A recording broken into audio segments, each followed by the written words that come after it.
basis for engaging in Tantra or Vipashyana, particularly this wisdom of emptiness.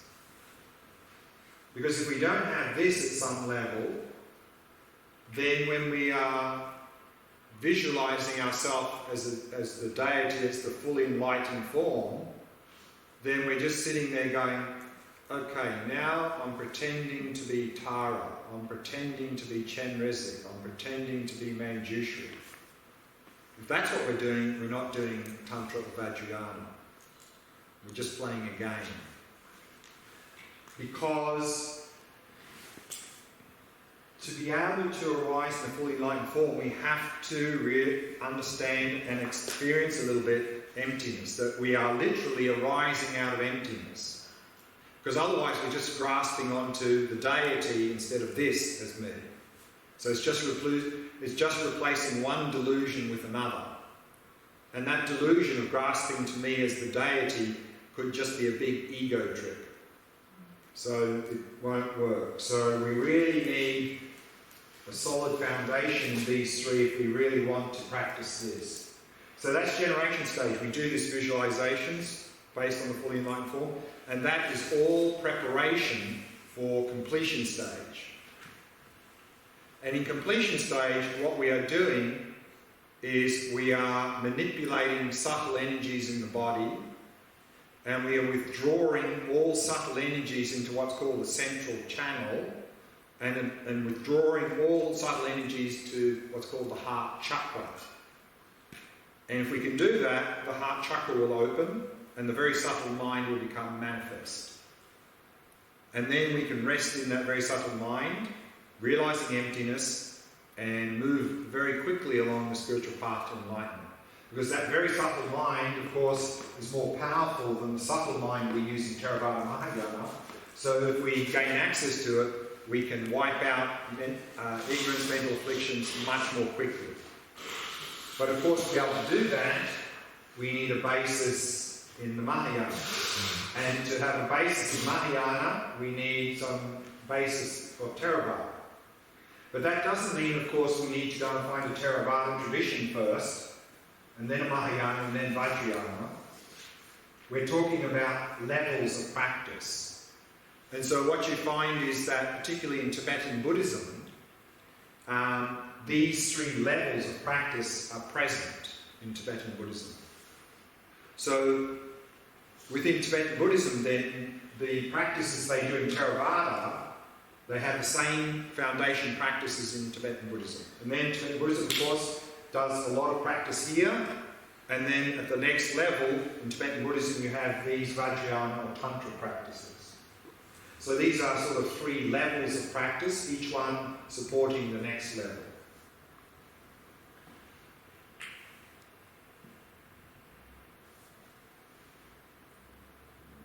Okay, maybe that's enough for now. Any questions about this?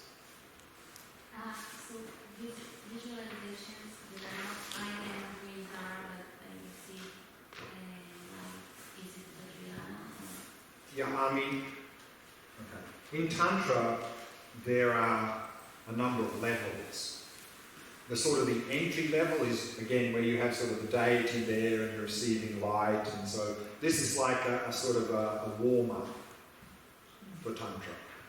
I mean, we're using deities as the visualization. For example, the Vajrasattva practice, there's Vajrasattva, white light coming, purifying us. So that's sort of like a sort of an approach to Tantra. I have a few questions. First, somewhere in the middle of the course you talked about the three turnings of the wheel of Dharma. Which is this? Corresponds only to Theravada and Mahayana? So what's the third? Well, the third one, okay. I wanted to keep it simple, but the third one, remember we had those four philosophical systems? Yeah. Like, the third wheel is the Chitamatra, which is Mahayana. So the third wheel also comes here. The first is Vipashyana. Sautrantika, and then the second is Madhyamika, and the third Chitamatra. They're both here. So both Chittamatra Madhyamika and Mahayana. Yeah. Okay. Okay. Next question is, when I was traveling in Tibet and India, Mm-hmm. often when I went into an antique shop or something, they would show me like a stick or a peg, a peg with Purbu, a knife. No? A stake. A peg with 3 facets. Yeah, it's a purbu, it's called. It's a stake. Yeah. It's a ritual implement that they use in Vajrayana. And they talked about the tantric period as if it's something The tantric. it came from. It's like a relic or something that is something that came before Buddhism or something like that. Tantra is something that is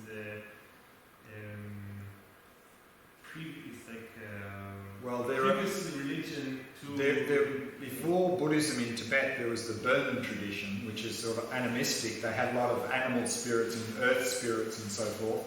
So you see some of the ritual implements and stuff were sort of mixed in a little bit there. And also, of course, this Tantra Vajrayana in Tibetan Buddhism came from India, of course. The Tibetans didn't invent it. Yeah. So, I mean, it came from India.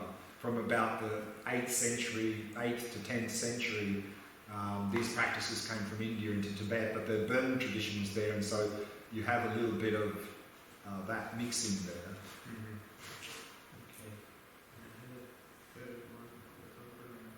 Okay. The renunciation, to remind myself that the happiness is not there, it's here. Well, renunciation, I mean... The idea that the happiness is within. Well, it's more than that. I mean, it's understanding that the cause of suffering is within and we can eliminate it.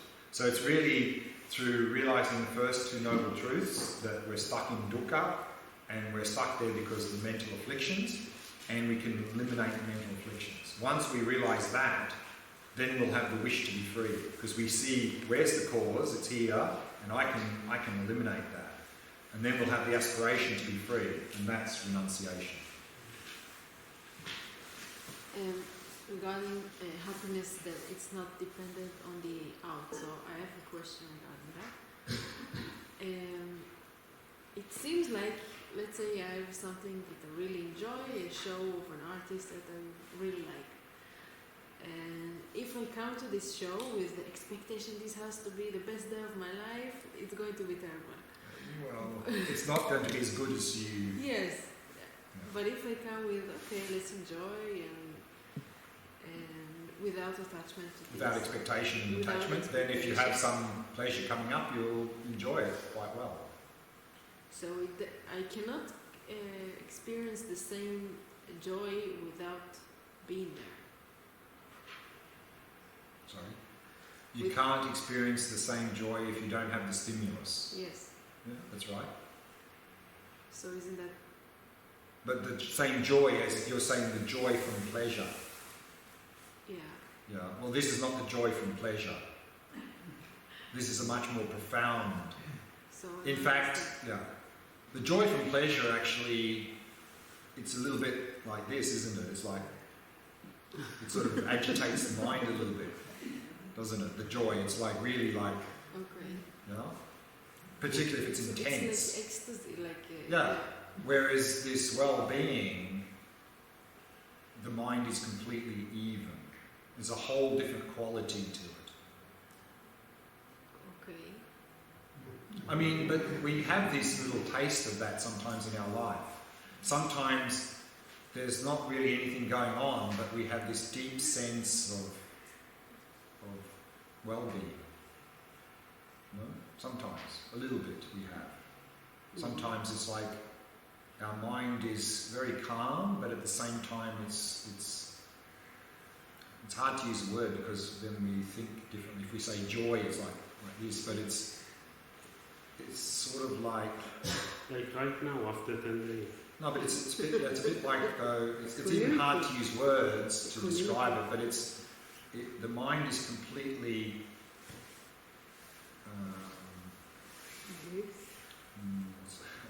It's hard to use words. The mind is completely calm and very sort of uplifted.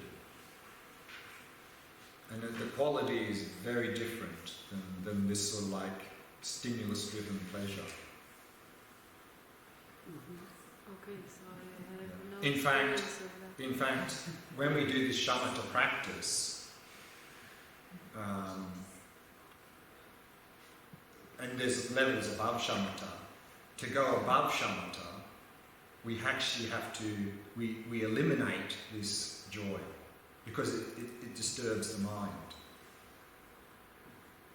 I don't like it. No, but I mean, the thing is, you will, because the quality of that experience is like light years better than any sort of stimulus-driven joy. I'm sure you've had a little taste of that. It's just like, you know, maybe you just see a beautiful sunset or something that just triggers that rather than wow. It's just like it's a sort of a letting go of everything, and you're just in this very peaceful, uplifted, soft. I mean, it's hard to explain, but it's like the quality is like night and day. I mean, if you really were there, you wouldn't want to swap that for some pleasure. There's no way you would swap it. But it's not permanent. If you eliminate all the mental afflictions, it's there 24/7. Like now, the few days I was very, how you call it? Because for us, we can get a little bit of an approximation of this, particularly through the shamatha practice, by when the mind becomes calm, these mental afflictions which agitate subside, and so we can get a little taste of that, a sort of an approximation of that where we just... But it's like an approximation, and of course then the mental afflictions come again and it's gone. Then tomorrow I'm going home. So. I remember the third Okay. about mandalas and how are they. Yeah. So as we said here in the generation stage, the what's called the sadhana practice, you're doing the practice from the fully enlightened perspective. And part of that is not just visualizing yourself as a deity, as a fully enlightened form, but your environment in a pure way. And that graphical representation of that is called a mandala. So it's like a... So what you see like in a mandala, it's usually round. If you look in the middle, usually there's a drawing of the deity that you're practicing, and then all the things around it. So this is like a 2D representation of what we are visualizing in that practice as a pure world, enlightened world. The walls of a temple with the chariots of the animals and all that stuff. All that sort of stuff, yeah. So I got a little bit confused. You said it's helpful to have renunciation. What, sorry? You said it's helpful to have renunciation, but chitta and understanding of emptiness to start practicing Vajrayana. Correct. But at the end, when the heart chakra is open, is to actually understand emptiness. Right? So Well, to fully realize emptiness using the very subtle mind. but the understanding you had before to start Vajrayana is not completely No. And it's also, it'll be experienced with, at best, the subtle mind, more likely probably the coarse mind. You probably, well hopefully more than just intellectual understanding, because if you just have some intellectual understanding and you try and do this, it'll be very difficult. But if you've meditated and you've had a little bit of a taste, so a little bit of a taste is with the coarse possibly mind. enough. Is the coarse mind. I mean, it depends what I mean by relatively taste, but yeah, I mean, if you've really had some real experience of emptiness, not even direct, but just experience, even with the coarse mind, then from that basis we can start to do this practice. And of course, while we're doing that, then of course still working on Shamatha, Vipashyana and so forth and all of that, and deepening bodhicitta together. Yeah. 17 years. Yeah.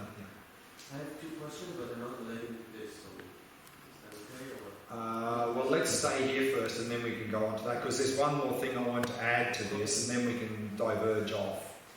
Okay, so let's do this now then, while we're on this, so yesterday, well, the last couple we started, in the Vipashyana, we started here with these 3 marks of existence, no self and so forth. And then we spent 2 days here in terms of the emptiness practice. And here we were using the emptiness practice of looking for the me. And then today we were doing the practice of looking for the me, for the mind, for the awareness, the nature of mind practice. And so that is what we find in the Mahamudra and Dzogchen traditions. And so I'd just like to explain a little bit about the system of this practice within Mahamudra and how it ties in with this. If we're looking at something about this, because Vipashyana just you need to have like better reasons. You need to have what's up? You need to have you need to take refuge first. Well, yeah, well that comes before. Remember the 4 doors we looked at earlier in the retreat? I said the first door was refuge, the next door was renunciation, the next door was bodhicitta, and then the next door was empowerment. I just because like in those practices you can do all of the meditation and everything without taking specific refuge, for instance, in the Buddha. Or I'm just wondering because I know like for instance when someone seeks empowerment, Right. so you cannot take the empowerment before you took refuge with a lama. No. So for That's you right. for you to practice those Vajrayana practices, you have to first take refuge. But Yeah, of course, before that you need the bodhisattva vows, and before that you need this and that. Yeah. Yes, but in the Theravada and Mahayana, all the practices, most of them, you don't have to, for you to practice Shamatha or other things, you don't have to take refuge or bodhisattva. No, but then it's not a Theravada or Mahayana practice. Shamatha is not Buddhist. It becomes Buddhist if we have refuge. Yeah. And just like I'm saying, regardless. Sure. But for this Yeah. Vajrayana practice, you really have to. I mean, because you can do Shamatha or analytical Yeah, meditation but you need. without being Buddhist. But Yeah, but you need refuge for the bodhicitta vows. Yeah, for bodhicitta vows, but for Tuton Len or those things, Yeah, you sure, don't have to. sure. But then they're not really Buddhist practices. Yeah, it's okay. Yeah. Sure, I understand. Yeah. So Mahamudra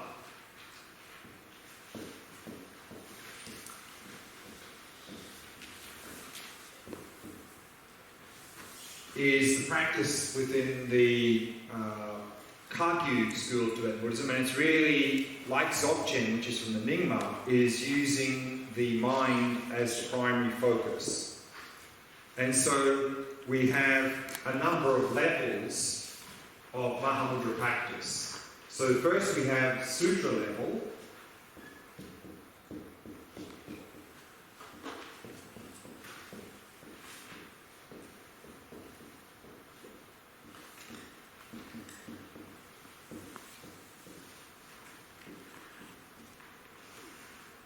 And the sutra level is of course, Mahamudra comes in Mahayana's Tibetan Buddhism.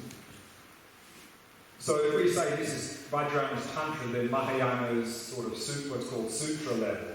So here we saw that in this level of practice, that we have the 3 higher trainings, ethics, concentration, wisdom. So the 2 main practices here is Shamatha and Vipashyana. So similarly in Mahamudra, when we talk about that level of practice, here, we are doing Shamatha and Vipashyana. Of course, generally the Shamatha we're doing here would be using the mind as the object or resting in awareness. And then the Vipashyana practice would be similar to what we did today. Where is awareness? How big is it? And all those sort of instructions. So that's what we would be doing at this level of Mahamudra practice. But then we saw that we can build on that level with Vajrayana, or it's called Tantra. So we can talk about Tantra Mahamudra.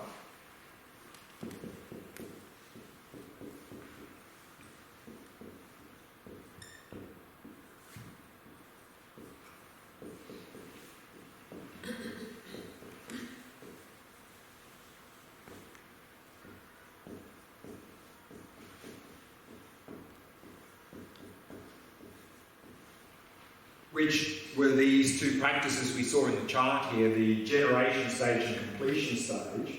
So that will be the Tantra level of Mahamudra practice, doing these two practices. But then, often or sometimes, some commentators add another level.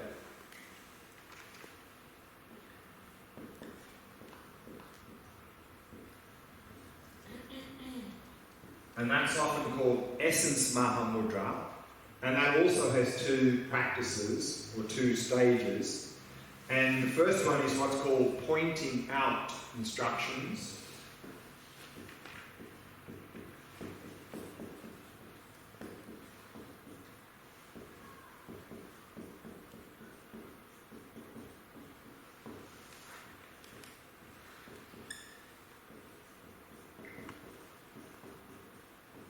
And the second one is called non-meditation instructions.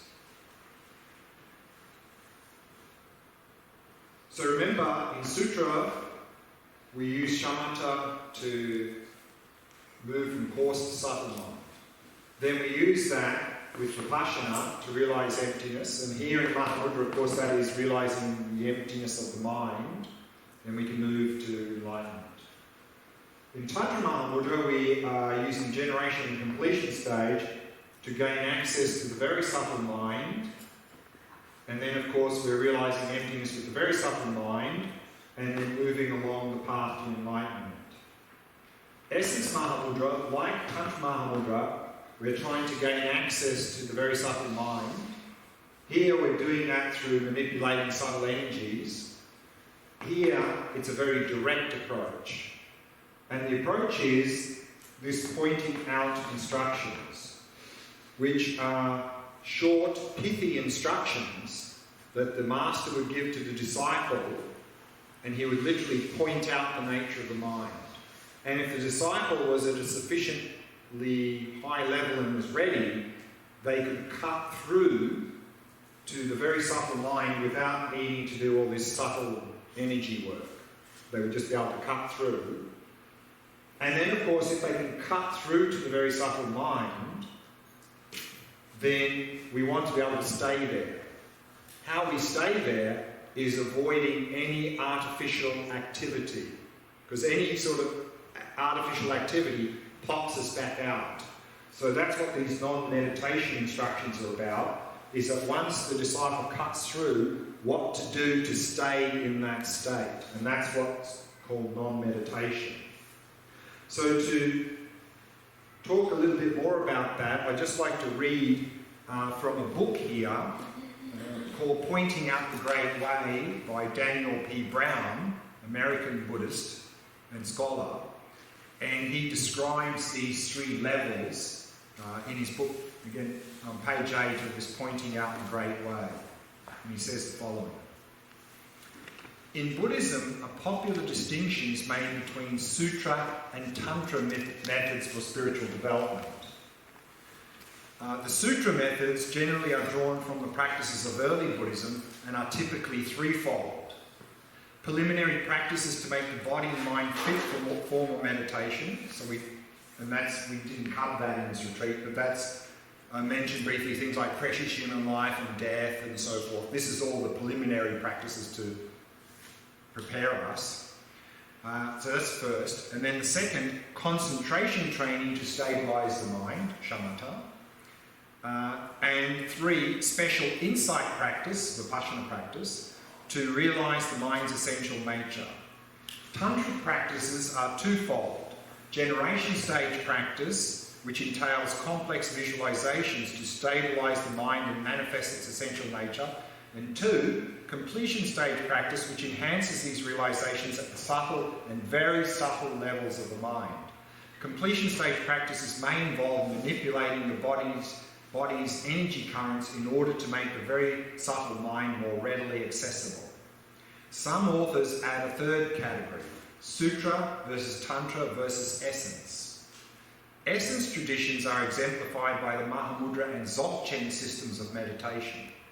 The Essence viewpoint asserts 3 levels of mind, coarse, subtle, and very subtle. The early essence tradition did not include extensive descriptions of spiritual practice. The extraordinary view of the mind was directly transmitted from master to student. The skillful means in the essence tradition is this pointing out instruction. In this context, the master's job is 1. To assess accurately the state of the student's mind.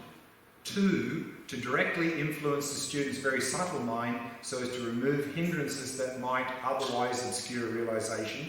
3. Provide a precise description of the mind's real nature. And 4. Awaken the student to direct realization of the mind's natural condition.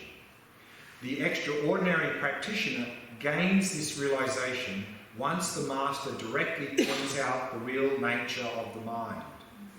Ordinary practitioners generally do not understand the pointing out instructions because their minds are too clouded by coarse level thoughts, mistaken ideas, negative emotions and dualistic perception of the external world. Therefore, ordinary practitioners must first refine their minds through standard practices before the essence view can be introduced. In the original Mahamudra tradition, the earliest masters literally sang the disciples into enlightenment with poems called dohas. These are like spiritual songs of realization. The mind's natural condition was directly pointed out by the master, who then gave instructions to negate any artificial activity during meditation. Non-meditation, that is. Realizing the mind's awakened wisdom was a consequence of these pointing out and non-meditation instructions. This is essence Mahamudra. Later in the tradition, Mahamudra practitioners first learned to refine the ordinary mind through mastering traditional generation and completion stage tantric practices. Then they took up Mahamudra either concurrent with or following completion stage practice. This is Tantric Mahamudra. Still later in the tradition, practitioners first refined the ordinary mind through mastering standard Shamatha and Vipashyana meditation, and after some degree of mastery had been achieved, Mahamudra was then introduced. This is Sutra Mahamudra. Thus Mahamudra can be a sutra, tantra or essence practice, depending on which practices are used to refine the coarse and subtle levels of mind before essence instructions are given to address the very subtle mind. Question? Actually, the question is very much directed to this practice. Mm-hmm. I'm reading now the life of Milarepa story. Yeah. And also, Chugan Pumpa is one of the teachers that I found very impactful. Yeah. And these two figures are like something is not normative about them. There is something. And actually, in this book, like the life of Milarepa, like the story there seems, I guess, to us or to me, very, I say, neurotic. Neurotic? Yeah. Mm-hmm. I mean, full of violence. Well, not really violence. Hardship. I wouldn't say violence. He's beating his wife. Well, this is before. No, not Milarepa, actually. It's teacher. Mapa. Well, okay, but... Full of rage, full well, of non-conventional, right. violent, like aggressive attitude. Well, okay. Just, Yeah. I'm begging a question. Yeah. In a way, like, what is your view?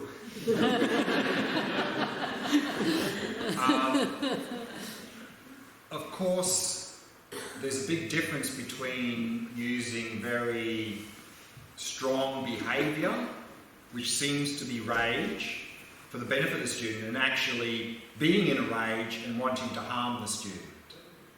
So you'll find, particularly in the area of Tantra,